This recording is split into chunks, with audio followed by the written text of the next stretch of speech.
SC వర్గీకరణ పేరుతో దళితుల మధ్య విభజన సృష్టించే రాజకీయ కుట్ర జరుగుతోందని మాలా మహానాడు జాతీయ అధ్యక్షుడు డాక్టర్ ఆర్ఎస్ రత్నాకర్ ఆరోపించారు.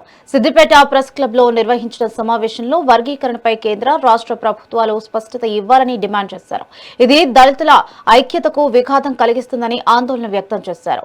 వర్గీకరణకు వ్యతిరేకంగా పార్లమెంటులో చట్టం చేసే వరకు శాంతియుత పోరాటం కొనసాగిస్తామని స్పష్టం చేశారు.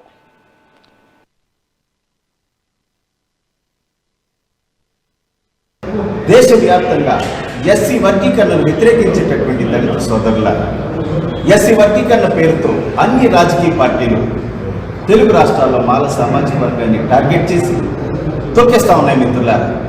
ఇక మనకి రిజర్వేషన్ పేరుతో ఎంత రిజర్వేషన్ ప్రొవైడ్ చేస్తున్నారో ఇంతవరకు ఏ ప్రభుత్వం కానీ సెంట్రల్ గవర్నమెంట్ కానీ స్టేట్ గవర్నమెంట్ కానీ ఒక అఫీషియల్ డేటా అనేది ఇంతవరకు స్వతంత్ర భారతదేశ చరిత్రలో రిలీజ్ చేయలేదు మిత్రులారా.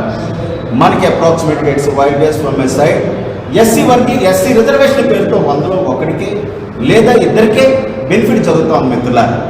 100లో 1కి లేదా 2కి ఇచ్చేటటువంటి ఈ బెనిఫిట్స్ని తెలుగు రాష్ట్రాల ముఖ్యమంత్రులు, very close friends, master the disciples, Apollo సహోదరులు చంద్రబాబు నాయుడు, రేవంత్ రెడ్డి ఎస్సీ లిస్టులో ఉన్నటువంటి 59 ఎస్సీ కులాలకు సామాజిక న్యాయం పేరుతో సమన్యాయం పేరుతో పంచుతారట మిత్రులారా. ఇదే ఎస్సీ వర్గీకరణ అంటే. At the same time Modi గారు కూడా ఎస్సీ వర్గీకరణ పేరుతో దేశవ్యాప్తంగా ఎస్సీ లిస్టులో ఉన్నటువంటి 11 ఎస్సీ కులాలకు ఈ 100లో 2కి ఇచ్చేటటువంటి ఈ సీట్స్ని సమంగా ఎలా పంచుతారు? Is it possible?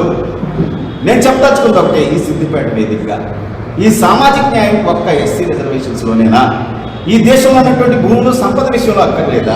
Supreme court high court జడ్జీల విషయంలో ఈ సామాజిక న్యాయం అక్కర్లేదా? అలాగే industrial establishments of this country, మరి పరిశ్రమల్లో సామాజిక న్యాయం అక్కర్లేదా? Is it not in the needed in the ministerial berths of Revanth Reddy and Chandrababu Naidu Revanth Reddy ministerial కాంపోజిషన్లో సామాజిక న్యాయం అక్కర్లేదా?